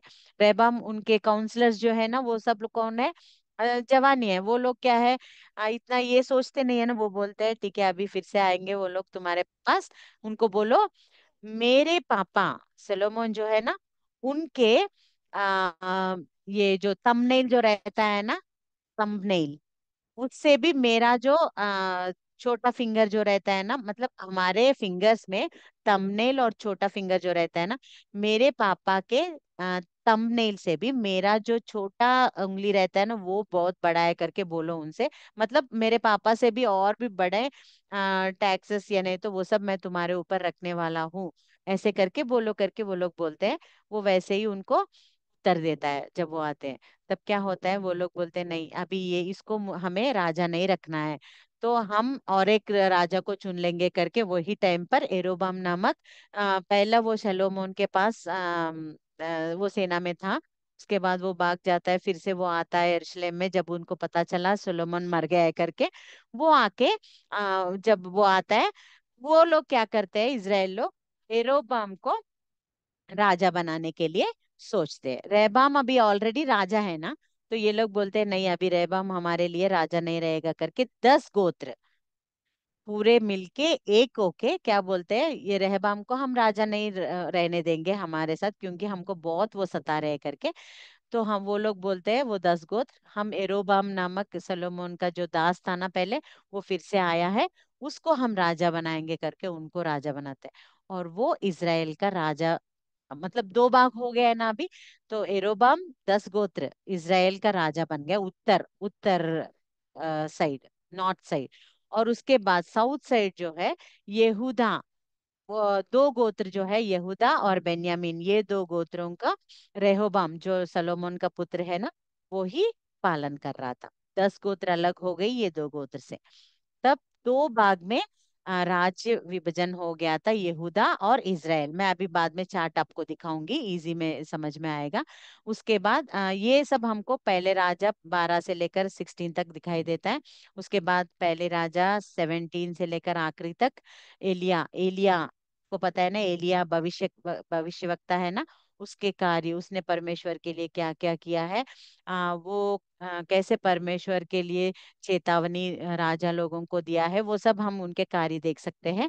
और दूसरे राजा 1 से लेकर 13 अध्याय तक अगर हम देखेंगे, एलीशा, एलिया का शिष्य जो है एलीशा, वो भी भविष्यवक्ता है। तो उसके कार्य, उस उन्होंने क्या किया, एलिया से भी डबल डबल परमेश्वर के आत्मा का रूप है वो, आत्मा से भरा हुआ है वो। तो उसके कार्य क्या क्या है हम दूसरे राजा 1 से लेकर 13 तक देख सकते हैं। उसके बाद दूसरे राजा 14 से लेकर 17 तक, इसराइल का पतन। इसराइल का राजा कौन है? एरोबाम निकला था ना। एरोबाम के बाद और 19 राजा है पूरे, उनका पालन करते हैं। उसके बाद 14 से लेकर 17 तक अगर हम देखेंगे तो ये 19 राजा हो जाने के बाद वो उनके गलती के अनुसार परमेश्वर उनको क्या करते हैं,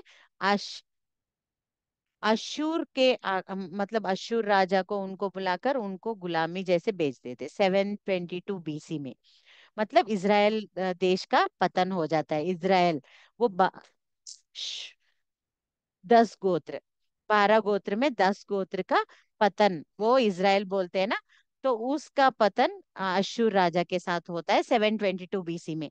उसके बाद दूसरे राजा 18 to 25 तक अगर हम देखेंगे तो यहूदा, ये दो गोत्र, अभी मैं नेक्स्ट स्लाइड दिखाऊंगी तो आपको समझ में आ जाएगा पूरा।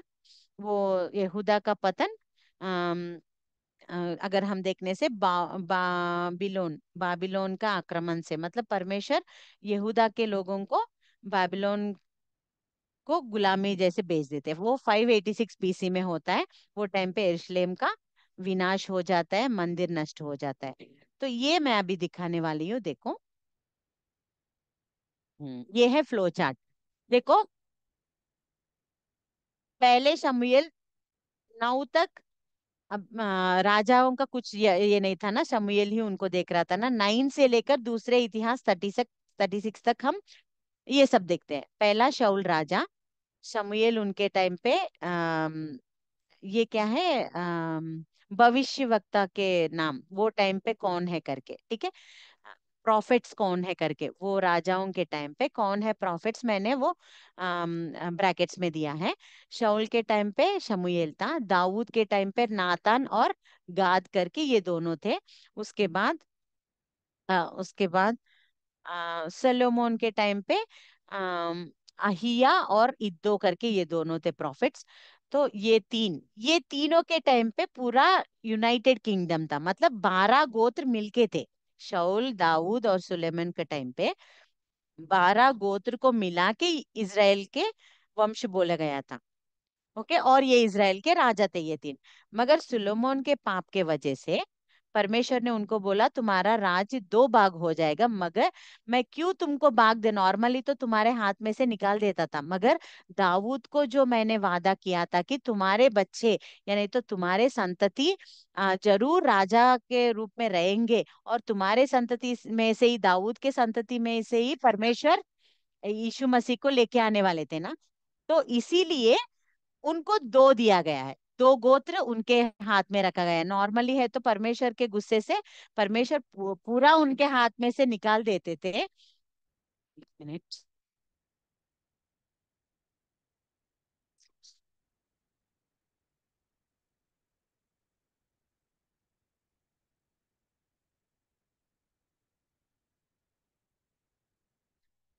రోజున ఒక్కసారి చెల్లిని బట్టి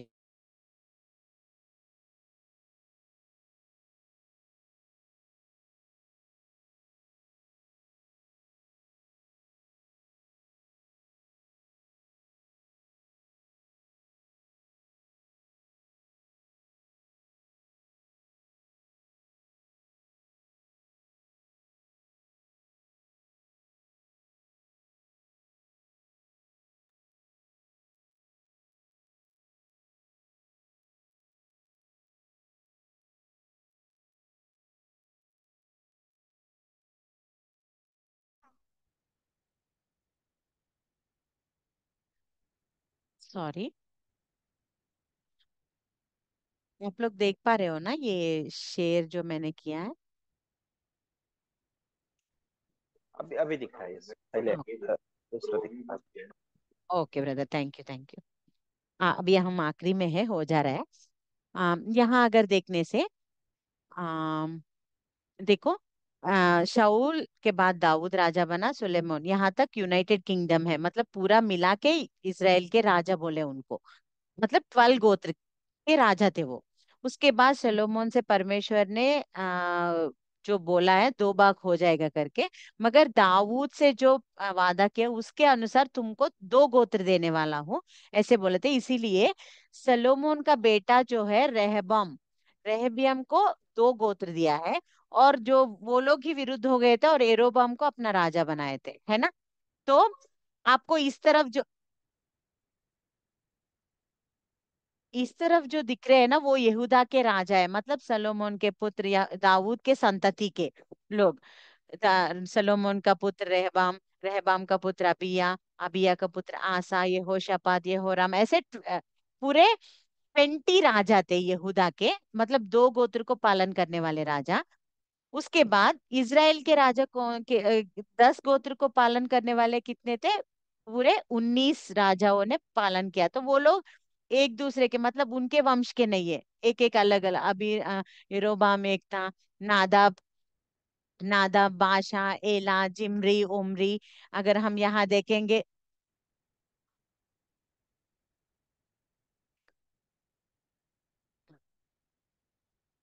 यहाँ अगर हम देखेंगे तो ये यहूदा के राजा उनके संतति के हैं, मतलब उनके बच्चे राजा ऐसे बन रहे।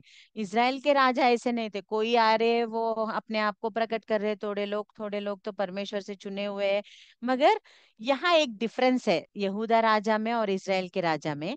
इज़राइल के राजा में पूरे 19 राजाओं ने पालन किया है ना, उनमें से एक भी अच्छा राजा नहीं है।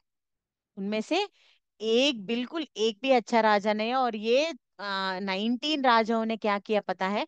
19 लोगों ने भी मूर्ति पूजा करवाने से और मूर्ति पूजा करवाने में लोगों को प्रेरणा दिया है। इज़राइल लोगों को प्रेरणा देकर उनको इतना दोषी बना दिया है, पाप करने के लिए उन्होंने प्रेरित करवाया। इसीलिए अगर हम देखेंगे तो यहाँ यहाँ मैंने बोला है ना कि सेकंड राजा 14 से लेकर 17 तक इज़राइल का पतन हो गया है। क्यों पहले इज़राइल का पतन हो गया है? वो लोग असमर्थ और मूर्ति पूजा, क्या बोलते हैं, मूर्ति पूजा वो राजा लोग ही बहुत दुष्ट राजा थे, पूरे एक भी अच्छा नहीं था उनमें से। तो वो लोग इतना मूर्ति पूजा करवाए लोगों से, ताकि परमेश्वर कितना गुस्सा है कि इन लोगों को निकाल दे अभी। तो अशुर राजा को प्रेरित किया परमेश्वर ने कि जाओ उनको गुलामी बना लो करके, उनको नाश कर दो करके, 722 BC में। ये 722 BC में हुआ है ना। इतने में इनको, अभी ये लोग गए, चले गए गुलामी में, इनको तो बुद्धि आना चाहिए ना कि अरे हमारे भाई है वो इज़राइल लोग, वो लोग कितने दुष्टता में हैं, इसीलिए परमेश्वर ने उनको अशुर राजा को दे दिया है, निर्वासन कर दिया है, ऐसे करके वो जानना था ना उनको, और इनको अच्छे सुधरना था ना। मगर यहाँ क्या हुआ, ये लोग सुधरे नहीं, उनको देखकर भी ये समझे नहीं। इसीलिए परमेश्वर ने क्या किया, इनके काल में आपको पता है इनमें से थोड़े लोग अच्छे हैं। लाइक अगर हम देखेंगे तो नियरली यहाँ 8 या 7 राजा तक यहाँ अच्छे हैं यहूदा के राजा में। ये इज़राइल के राजा में तो अगर हम ऐसे मैग्नीफायर लेके डाल के देखेंगे भी तो भी एक भी राजा अच्छा नहीं है। मगर यहूदा के राजा में 7 8 राजा तक अच्छे वाले राजा है। और दूसरे पूरे बहुत, ये लोग सोलोमन के संतति है, दाऊद के संतति है, फिर भी वो परमेश्वर के अगेंस्ट, विरोध में काम कर रहे थे, वो दूसरे 12 राजा भी। तो वैसे एक के बाद एक ऐसे ये लोग कर रहे थे उनके टाइम पे। अगर यहाँ देखेंगे तो हमके प्रोफेटिक बुक्स भी कवर हो जाएंगे यहाँ। देखो, योआश के टाइम पर जकरिया, वो उस टाइम पर प्रॉफिट था। और उज्जिया से लेकर मनश्शे तक अगर हम देखेंगे, एशिया और मीका वो लोग प्रॉफिट्स थे वो टाइम पे। उसके बाद अगर हम देखेंगे तो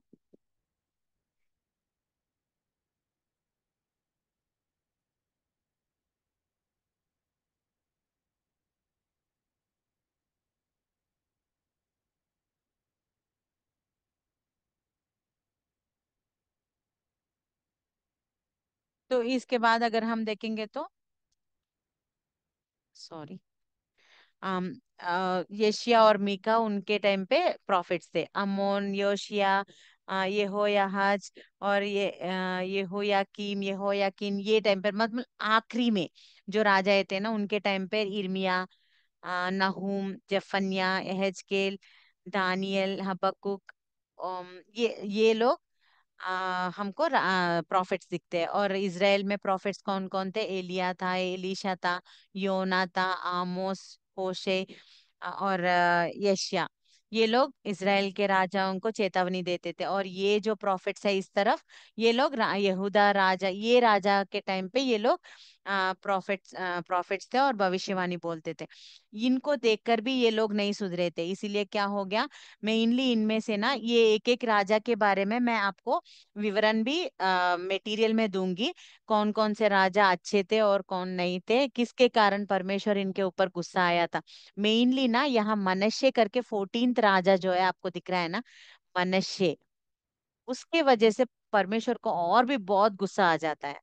क्योंकि वो कैसे क्या करता है, आम, लोगों को मूर्ति पूजा करवाने में इतना प्रेरित कर देता है। आखिरी में उसको समझ में आता है कि वो गलती किया है।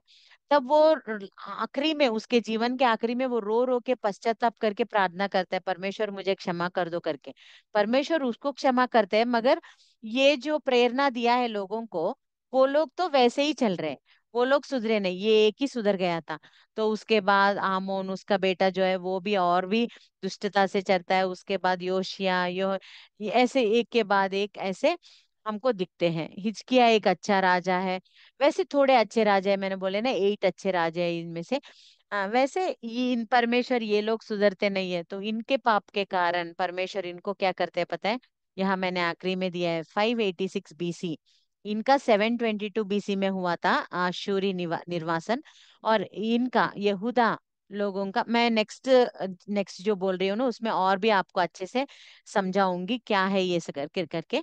तो 586 BC में परमेश्वर क्या करते हैं, यहूदा लोगों को भी बाबुलोन बेबीलोन नेबुकदनेस्सर आके सारे लोगों को गुलामी बना के लेके जाता है। वही टाइम पर ये हिजकेल, दानियेल, ये लोग भी जाते हैं। शड्रक, मेशक, अबेदनगो, ये लोग सब नेबुकदनेस्सर के टाइम पे रहते हैं, वो सब हम बाद में देखेंगे।